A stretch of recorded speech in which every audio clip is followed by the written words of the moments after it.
Video lekcija otrā daļa, 6. laboratorijas darbs, pēdējais uzdevums, Bostons matrica. Tātad dati ir uz ekrāna, mūsu uzdevums ir iegūt kaut ko šādu. Grafiskais etalons skaidrs var atšķirties no laboratorijas darba parauga. Tātad, lai izveidot šādu grafiku, pirmkārt ir jāuztaisa pareiza tabuliņa. Tātad no teorijas daži zina, ka šeit lejā mums ir relatīvā tirgus daļa, šeit tirgus pieaugums, un tad šie aplīši ir relatīvie ieņēmumi. Tātad, cik mūsu katra produkta ieņēmumi sastāv kopējiem ieņēmumiem. Mēģināsim tikt galā ar šo tabuliņu. Tātad, pirmais, ko mēs darām, kopējam.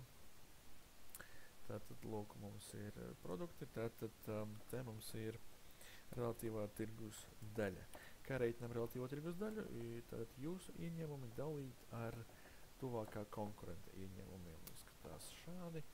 Tātad, ja formula ir uzrakstīta, varam vilkt uz leju un viss ir gatavs. Tātad, konkurenta realizācijas apjoms tā. Šeit tirgus izmaiņas ir vienkārši šī tabuliņa, nav liela problēma, un relatīvie ieņēmumi ir tātad jūsu konkrētās preces ieņēmumi dalīt ar visiem ieņēmumiem, kas jums ir šajā periodā, ko jūs analizējat. Lūk šādi, un mēs iegūstam šo te skaitlīti. Ja, tātad, lūk, iezīmējam, rāmīts, neaizmirstam par pinkš, un viss ir gatavs. Lūk, kad šī tabuļa gatava, veidojam grafiku. Pirmām kārtām klikšķinām kaut kur ārpus grafika, lai Excels nemēģinātu pats kaut ko izdarīt. Kā es teicu lekcijā, man neizdodās viņu piespiest darīt visu pareizi no pirmās reizes. Tātad vienkārši ieliekam grafiku, jā, aizmirst pateikt, protams, grafiks ir bubble. Lūk, šis te, jebkurš no viņam diviem der. Tātad izvēlamies, lūk, viņš arī šeit ir. Select data, nākamā darbība, design izvēle, select data. Un tagad mēs šeit paši liksim iekšā vērtības. Nu, un kā pirmais, lūk, ir šāds te loks, edit series, kas ļoti vienkārši paprasa nosaukumu. Tas, laikam, ir šeit vērtības, tas, laikam, ir šeit. Y vērtības ir šajā gadījumā tirgus pieaugums, tas ir šeit. Un šis ir, tātad, aplīša izmēra diametrs ir, lūk, tad šī pēdējā relatīvi ieņēmumi. Nu, tad šādi mēs atkārtojam 3 reizes, kas pārāk sarežģīts. Uzmanieties no šādām te darbībām, redzam, mums šeit ir jābūt pilnīgi tukšām vērtībām un tikai tas, ko esam atlasējuši. Nu, un tad konfliktes pateikam.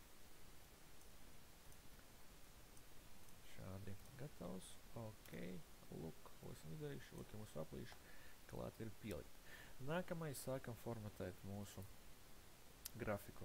Tātad pirmā lieta, ko mēs redzam, ir nepareizi skaitlīši. Mums ir tātad no kreisās uz labo pusi, kaut gan vajadzētu būt no otrā. Tātad, ko mēs daram? Izlēmies X-ās, klikšķinām vai labo pelts taustiņu. Lūk, format axis, un tātad, ko mēs šeit varam izdarīt? Sāksim tātad, pirmkārt mainam as virzienu. Tas ir, lūk, šis tekstīts, values in reverse order, pirmā lieta. Otra lieta, kas būtu noderīgi, ir ielikt Y asi pa viennieku, caur viennieku. Tāda ir teorija, tātad Y as iet caur viennieku.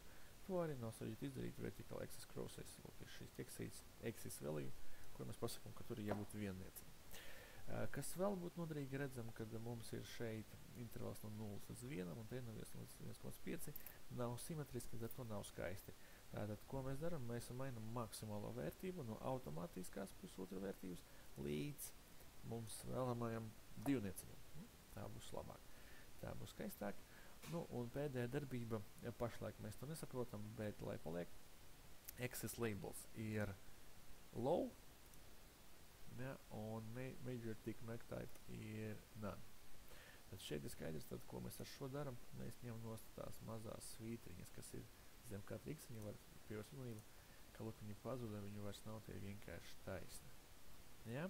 Nākamais arī var paskatīties laboratorijas darbā. Šai asī ir bultiņa, viņa ir šajā pusītē, Ja, tātad, lūk, tas ir šeit, line style, line color.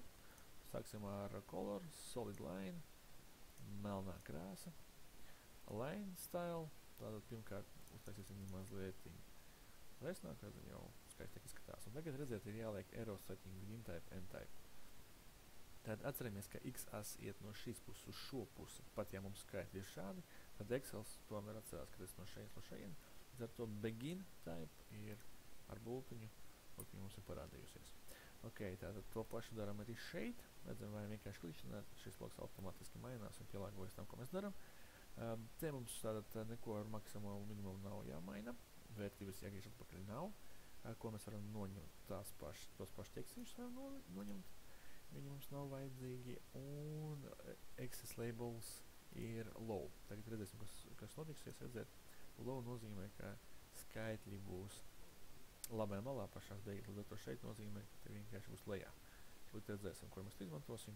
To mēs izmantosim tagad šeit, kad mums vajadzēs to x-as pacelt līdz mūsu intervala vidum. Intervals ir no 0 līdz 18%. Intervāla vidus ir 9%, tas ir lūk šādi, un mēs to arī atzīmējam, un paskatāmies, kas notiksies tagad. Redziet, lūk, viņam palicās tieši pa vidiņiem. Tālāk palika tas pats, ko mēs darījām iepriekš, izvēlamies krāsu, solid line, un line style ir arī te 2 punkti, un šoreiz mums end type, jo mums x-as šeit beidzās, tātad mēs līdz šeit ieliekam tā. Un lūk, mums skaisti sanāk mūsu graficiņš uzzīmēs. Nu, tad palika pēdējais, ko mēs daram, liekam nosaukumus. Tātad, kā to izdarīt, tātad likt vērtības virsū mēs mākam, tas ir data labels. Lūk šādi. Redzam, to varam salikt. To visu māk. Tagad paskatāmies, ko te var darīt. Tātad, ja mēs izvēlamies vienu no viņam un format data labels logu atveram, ko mēs redzam? Label contains. Šeit var izvēlēties, kas tiek rādīts. Vai nu y-vērtības, ja mums tas nepatīk, varam atzīmēt, piemēram, serious name, un tad mēs redzēsim nosaukumu mūsu aplītim. Lūk tā, tā mēs varam to darīt, to mēs arī šeit visu daram. Izvēlamies format selection, un lūk šādi ir gatavs graficiņš. Lūk tā, šādā veidā var uztaisīt Bostonas matricu. Tātad varat mainīt krāsas, tāpat spēlēties ar fontiem un visu pārējo, lai jūsu grafikas izskatītos skaisti. Ja rodās kādi jautājumi, ieslēdzam no jauna, paskatāmies tik daudz reizes, cik vajag, lai saprastu. Neaizmirstam aizpildīt anketu, jo bez anketas vienkārši nebūs interesanti.